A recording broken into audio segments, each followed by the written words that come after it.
Minha saudação oficial a todos e a todas. Vamos meditar nas 8 luzes e evocar as 10 sefirotes.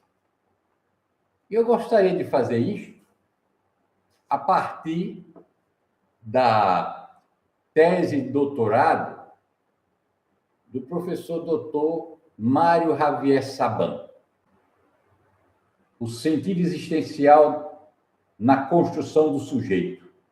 Mística, judaica e psicologia. Eu traduzi, obviamente. Onde ele analisa as sefirot uma por uma. Não como abstração mística, mas como um mapa vivo da alma humana, nesta tese de doutorado. De maneiras que eu gostaria de analisar a tese do professor doutor Mário Saban também à luz do Zohar.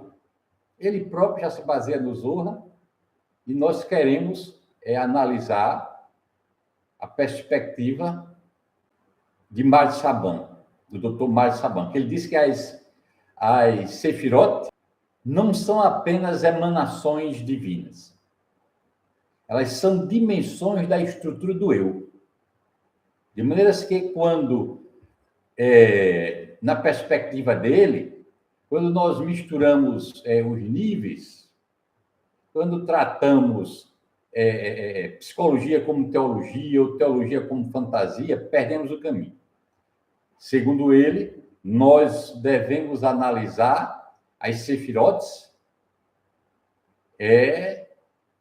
no nível de Yetzirah. Pensem nos 4 mundos. O mundo de Atzilut, o mundo de Beriah, o mundo de Yetzirah e o mundo de Asiá. O mundo de Atzilut é o mundo da emanação. É o mundo teológico.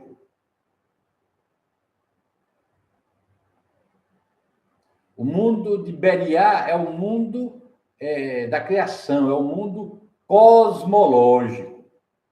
O mundo de Yetzirah, onde ele analisa as sefirot, é o mundo da formação da psique. Tá? De maneira que ele defende que se analise no mundo de Yetzirah. Mas veja, segundo ele, é no mundo de Yetzirah, quer dizer, o mundo da formação, o mundo psicológico, que a alma humana luta, que a alma humana evolui, que a alma humana se configura. Agora, veja, tem uma coisa que eu acho interessante analisar. No mundo, quando você está analisando as sefirot no mundo de Yetzirah, você entende o mundo de Yetzirah onde as estruturas do eu, as dimensões da experiência psíquica e existencial se configuram. Mas aqui eu faço um adendo, que existe a dimensão teúrgica. Ou seja, que quando você evoca o Sod, a dimensão secreta da experiência cabalista, você está chegando ao mundo de Atzilut. Mas, a princípio, pensemos a perspectiva do Dr. Mário Javier Saban em sua tese de doutorado, tá? E assim, nós vamos entender Hanukkah mais do que uma festa de fundamentação histórica. Hanukkah é compreendido agora como um processo psíquico e espiritual. É a reorganização da luz após a sua profanação. Foi a profanação histórica, que de uma certa forma também se repete, como o evento histórico do milagre de Hanukkah se repete. Então, Hanukkah representa a persistência da chama quando o óleo parece insuficiente. E nós estruturamos o nosso ritual de Hanukkah numa perspectiva diferente do costume comum. O costume comum estrutura o ritual de Hanukkah de uma forma descendente, de Resed até Malkuth. E nós, como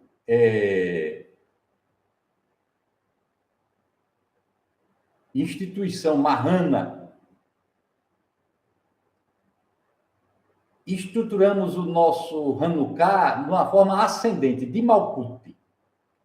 Então, foi um processo de ascensão, o que nós construímos de Malkuth até a integração em Tiferet, tá?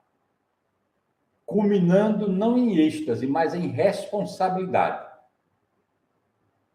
Chegamos, depois de Tiferet, a Resed, e depois a Keter, o fechamento final.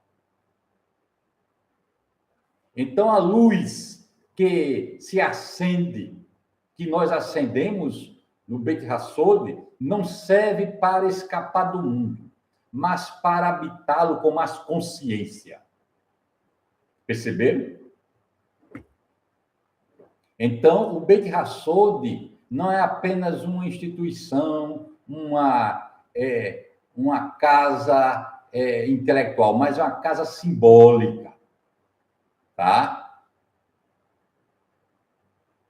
Um lugar de abrigo para consciências que não cabem nos sistemas fechados, mas não renunciamos à profundidade. Então, vamos fazer uma leitura psicológica a partir desta tese de doutorado. E aí, vamos entender a experiência humana, situando-a no plano da formação da consciência, o universo de Yetzirah. Esse universo que nós habitamos é o universo do mundo material, o universo de Asiá. E sobre este universo, existe o universo de Yetzirah, o universo do mundo psíquico, do plano mental. Então, existe esta distinção entre os planos clássicos da Kabbalah. De maneiras que pensemos em Malkuth. Comecemos por Malkuth. Pensemos no significado de Malkuth.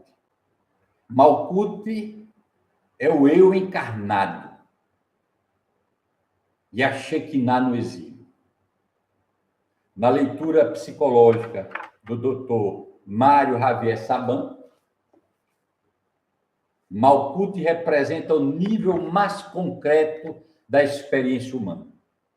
O corpo, a biografia, a inserção do sujeito no mundo. É o lugar onde a consciência se encarna. Perceberam? A alma-consciência se encarna. Malkuth. Mas também é o lugar onde se manifesta a fragmentação provocada pela dor, pelas rupturas, pelo medo, né? Pelas exigências da sobrevivência. O Zohar descreve Malkuth como a Shekinah exilada. É a presença divina ferida, é a presença divina no mundo de Asiá. Porém, ferida, exilada pela ruptura do mundo. Essa imagem, então, oferece uma chave poderosa, psicologicamente, Malkuth é o eu ferido. No Zohar, é a dimensão do sagrado que sofre na história humana. Como acontece a cura, então? Pelo reconhecimento da ferida. Então, estamos falando da realidade física, do corpo biológico, da ação concreta no mundo. É a boca. Vejam que Malkuth, no esquema da árvore da vida, na representação do micro-universo que é o corpo humano, ela representa os pés e a boca.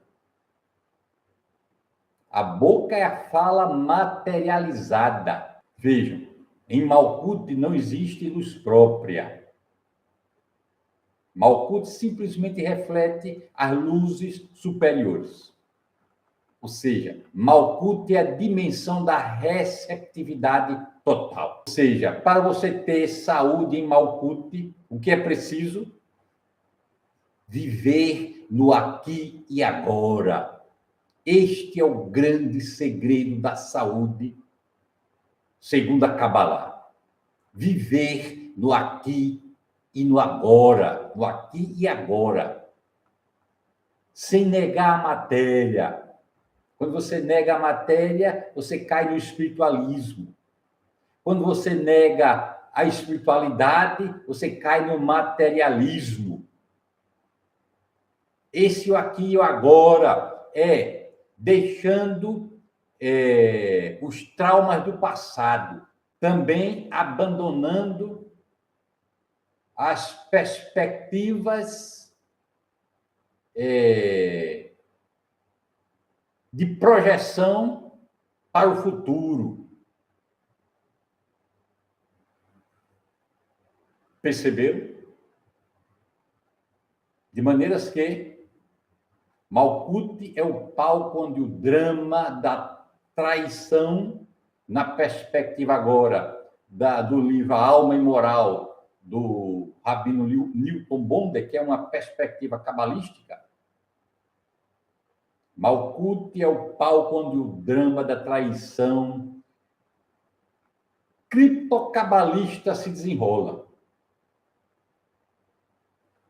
O corpo, de uma certa forma, é sacrificado. Aí, quando eu digo isto, eu estou me referindo aos instintos de mera sobrevivência, para que a alma ressuscite e viva em consciência.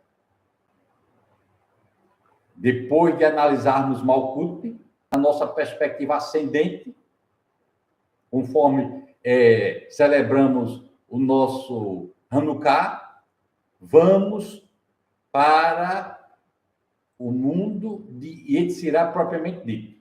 E vamos agora para a tríade prática e social.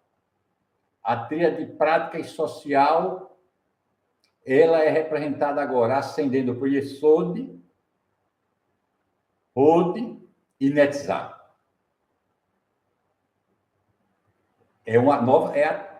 O primeiro triângulo quando você está ascendendo a partir de Malkuth, Yesod. Yesod é a coerência interior e fidelidade ao real. De maneiras que Yesod ocupa na psicologia cabalística o lugar da coerência. É o eixo que articula emoção e ação, desejo e conduta. Quando Yesod está íntegro, a vida flui. Quando Yesod está ferido, instala-se a dissociação, a vida dupla, o distanciamento entre o que se sente e o que se vive. O Zohar associa Yesod à figura do justo. Em hebraico é o tzadik. José, o grande personagem da Bíblia é José. É o fundamento do mundo. Vejam, Na Kabbalah, o fundamento do mundo é o justo, é o tzadik. Yesod é o fundamento do mundo. Então, Yesod é este canal que liga a intenção superior de Tiferet com a ação inferior em Malkuth. Yesod é o ponto onde a vida se transmite ou se bloqueia. Governa a sexualidade, os sonhos, a imaginação. De maneiras que pode-se viver Yesod de forma patológica. É o vazamento energético, tipo uma compulsão sexual, também de forma patológica, com repressão, com puritanismo, ou uma fantasia desconectada. A saúde em Yesod é criatividade canalizada, sexualidade integrada, imaginação fértil. Curar Yesod é restaurar a confiança básica na possibilidade de coerência. É condição essencial para qualquer processo de amadurecimento. Então, Yesod significa criatividade restaurada. Porque muitas doenças vêm de bloqueios criativos. Muitas doenças vêm da impossibilidade de você transmitir o que recebe. Muitas doenças vêm da incapacidade de gerar novidade, da esterilidade existencial. Então, Yesod opera na angústia criativa. Assim, curar Yesod é permitir que a dor gere nova vida, não permanecer estéril. E agora nós temos estas duas sefiras, estas duas sefirot, Hod e Netzah. Humildade e perseverança. É um par complementar. Na leitura da tese do doutor Mário Javier Saban, Hod corresponde à capacidade reflexiva do eu. Reconhecer limites. Isso é importantíssimo. Aprender. Revisar a si próprio. É possível viver Hod de maneira patológica. Uma autoanulação, vergonha excessiva. Netzah, a sefira complementar a Hod, por sua vez, representa a perseverança. Veja a necessidade de equilíbrio. Veja como uma equilibra a outra. A capacidade de atravessar o tempo sem abandonar o caminho.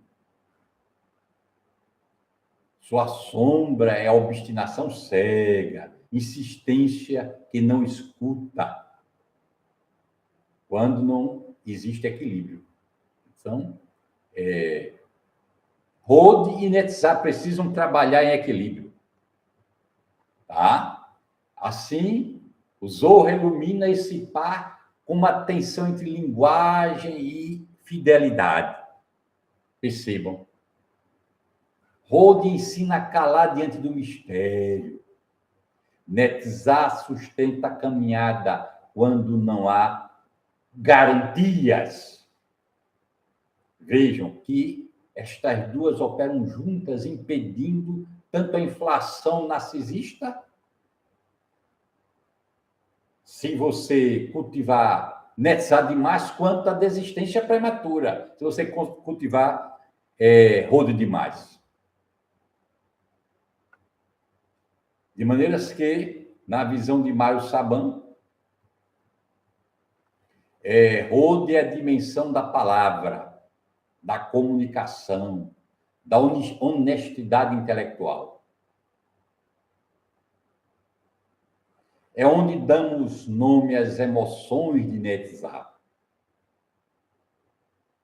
Veja, Hod está na coluna da esquerda, Netzach na coluna da direita, na árvore da vida. Hod é intelectualidade. E aí precisa de honestidade intelectual. Netzach vem aí sustentando a questão também da intuição. Tá? De maneiras que estas duas sefiras precisam trabalhar unidas. Então, Hod permite a comunicação. E Netzach é a superação dos obstáculos, a persistência, a exteriorização dos sentimentos, a pulsão de conquistar. E aí, em Netzach, você localiza a criatividade, a arte, a dança. E a dança é algo maravilhoso. E eu lamento muito que a nossa sociedade brasileira e ocidental cultiva muito pouco a dança. Tá? Pois bem, a arte, a criatividade se manifestam muito em Netzach. Então, segundo Zohar, Hod é a perna esquerda, Netzach é a perna direita. É a força que sustenta o mundo contra o caos.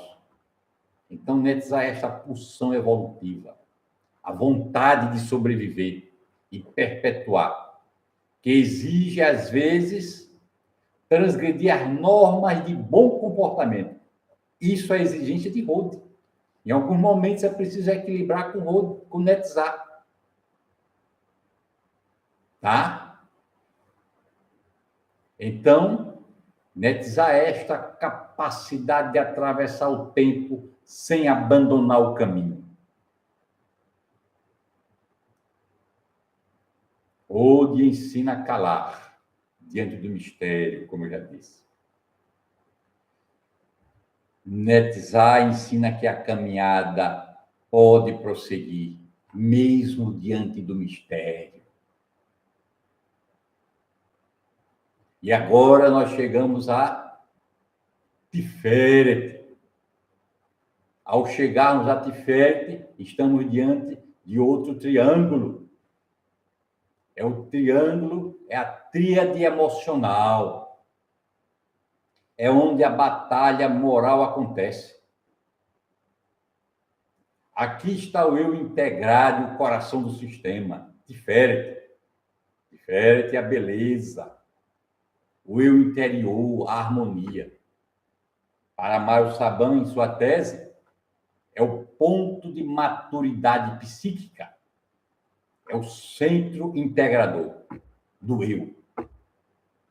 Onde os opostos deixam de se excluir e passam a dialogar.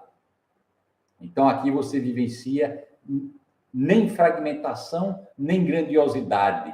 Você vivencia presença. Então, no Zohar, Tiferet.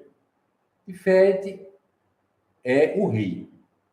No Zohar, Tiferet corresponde ao Senhor Deus dos exércitos. Quando nos referimos na Torá, no Tanakh, ao Deus Criador, o Senhor Deus dos exércitos, estamos nos referindo a Tiferet. E este é o eixo da árvore da vida.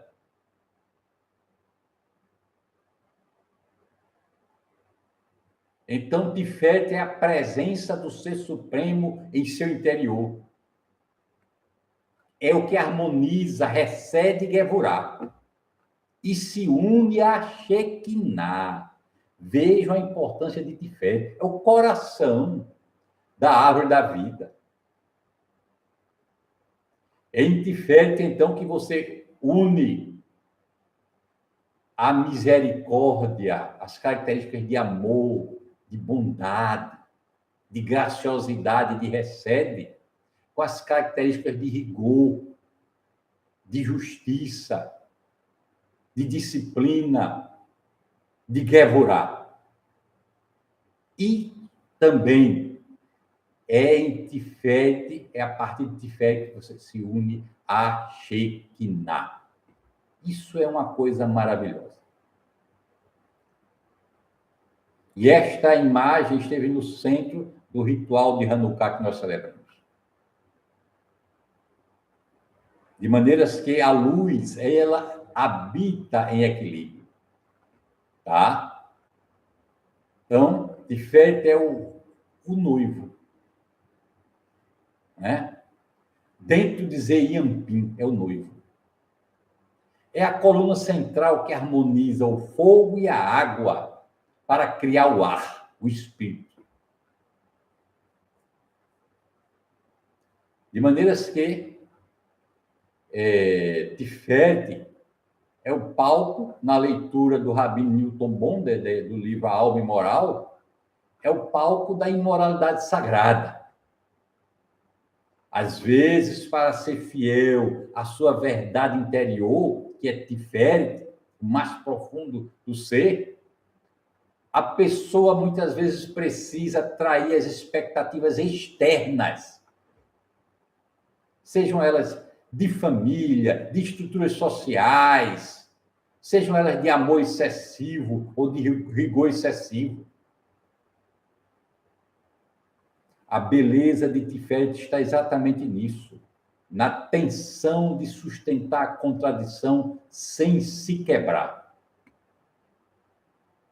de se manter fiel à alma, mesmo em detrimento das exigências, em alguns momentos, das exigências sociais, porque a alma ela precede aos contextos históricos. A alma precede às convenções morais de tempo e de lugar. A alma não está sujeita às morais, aos códigos de ética de cada contexto histórico. Ela precede e também prossegue aos contextos sociais. De maneiras que depois de Tiferet chegamos a Gevurah. Gevurah mostra os limites até para o amor. Então, você tem aí limite e amor como forças psíquicas, constituintes da saúde mental.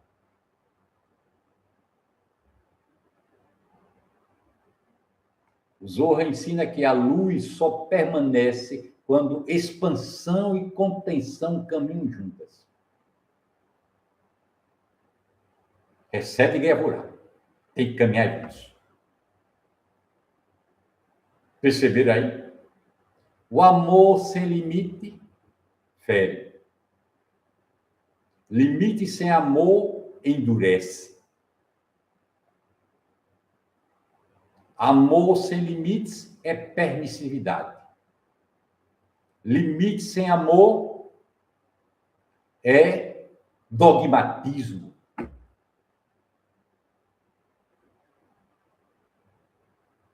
Então, a saúde psíquica, ela emerge dessa dança entre dar e conter.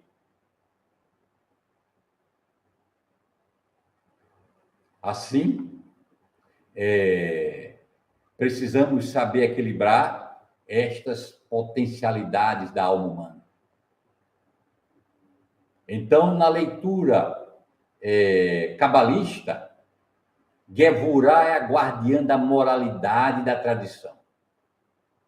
Preserva a forma, Gevurah preserva a forma. Porém, ela deve ser permeável. Uma Gevurah que não aceita ser traída pela compaixão torna-se a Inquisição. A verdadeira força de Gevurah é a capacidade de conter o próprio poder para deixar a alma respirar. Recebe o amor. É energia de doação ilimitada. O amor incondicional, a expansão. Psicologicamente, a capacidade de dar-se, de se entregar. Porém, o excesso de excede é perigoso. De recede é perigoso. É o amor sufocante. Segundo Zohar, recede é a água, a mão direita de Deus. É a luz branca que quer preencher toda a realidade, sem distinção entre justo e injusto. Porém, segundo a leitura cabalística, o amor puro de recede pode ser imoral aos olhos da justiça humana, estrita. Porque o amor puro de recede perdoa até o imperdoável. Porém, paradoxalmente, o amor de recede precisa ser traído pelo limite, por Guevara.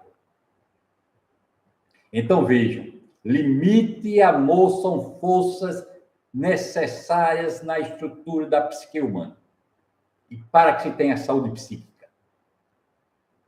Recede, na psicologia cabalística, a capacidade de expansão, empatia e doação. Sua sombra é a perda de si no excesso de entrega. Vejam que coisa interessante. Eu já vivi casos de excesso de entrega em minha família. De maneiras que a saúde psíquica emerge exatamente dessa dança entre dar e conter. Entre se entregar e conter a entrega.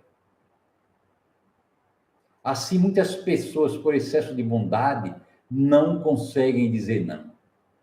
Não conseguem colocar limites. Não conseguem proteger o próprio espaço. Qual é a cura? Aprender que amor verdadeiro inclui limite. Então, vejam, essas sefirotes, elas... E como nós estamos analisando na perspectiva de interpretação da tese de doutorado em Psicologia e Kabbalah de Dr. Mark Javier Saban, são elementos que contribuem para a cura. Tá? Não existem para substituir a medicina. Você trabalhando as sefirotes, misticamente, entendendo, harmonizando-as dentro dessa estrutura da árvore da vida, a partir de Malkuth, e os triângulos superiores, as 6 sefirotes superiores, você harmonizando-as em Yesod e Tiferet, obviamente você vai ter um equilíbrio psicológico, saúde psíquica. Mas isto não substitui a medicina. Eu lembro que Maimônides disse o seguinte, preste atenção que Maimônides disse. Reze como se tudo dependesse de Deus. Haja como se tudo dependesse de você. Eu vou repetir. Sabedoria de Maimônides. Reze como se tudo dependesse de Deus. Haja como se tudo dependesse de você. Que pensamento maravilhoso. E assim, chegamos a Da'at, a ponte, a consciência unificadora. Da'at não é uma sefira autônoma. Ela surge da união entre Roquimá e Biná. É o conhecimento experimental, não teórico. É a ponte entre o intelecto e a emoção. é a consciência sentida. Psicologicamente, a capacidade de integrar polaridades e sustentar o paradoxo. Então, Da'at é a união constante entre o pai e a mãe, que gera os filhos, as emoções. É a chave do templo interior. Chegamos, então, agora, depois de passar por Da'at, e perceber que ela surge da união entre Roquimá e Biná, chegamos a Biná, Roquimá e Keter. Biná corresponde à estruturação da identidade, à estruturação do eu. O eu narrativo, é o entendimento, que organiza a experiência. A patologia de Biná é o dogmatismo, a rigidez. Do outro lado, à direita, temos Roquimá, a intuição pura, o insight súbito, profundo, o conhecimento mais profundo. E aqui, quando você absolutiza a intuição profunda, então você tem inflação espiritual. Então, temos que trabalhar até estas sefiras superiores com maturidade, deixando que Keter oriente sem ser apropriado. De maneiras que chegamos, assim, ao ponto maior. Keter representa a potencialidade total do eu, aquilo que ainda não somos. Keter não se possui.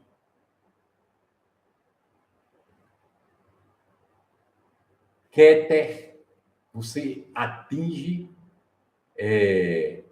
quando deixa de ser.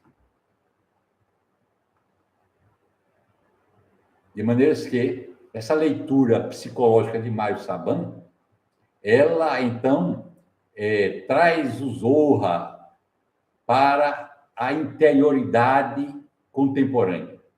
Malkuth, a luz que entrou na matéria. Yesod, a memória que sustentou. Hod, a inteligência que protegeu. Netzah, a persistência que venceu. Tiferet, a beleza que reconciliou. Gevurah, o limite que preservou. Hesed, o amor que expandiu. Keter, a luz que retornou à coroa. Quando estamos pensando assim, estamos trabalhando no mundo de Yetzirah, mundo da formação psíquica. Como eu já disse, porém, isso não impede a teurgia. A teurgia é a compreensão cabalística de que o justo, quando opera neste mundo, ele atinge também o mundo superior, o mundo de Atzilut. Essa é a compreensão da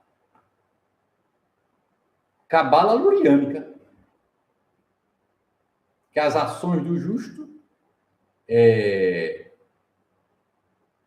fazem o Tikkun Olam, a restauração do universo. Então, eu apresentei para vocês a tese do Dr. Mário Javier Saban, que foca no mundo de Yetzirah, e é bem lógico, que é o mundo mental, psíquico, das energias mentais, é o mundo onde operam também as entidades espirituais, mas quando você opera a Kabbalah, as energias desta máquina operatória vertiginosa, você produz Tikkun Olam, Isso é a Cabala Luriânica. De maneiras que eu espero que esta reflexão final e este esforço de nós assegurarmos a continuidade das luzes durante este ano possa ter abençoado a cada um de vocês e a todos nós. Nos encontramos no próximo sábado, próximo sábado, dia 27 de dezembro, com a conexão de Shabbat.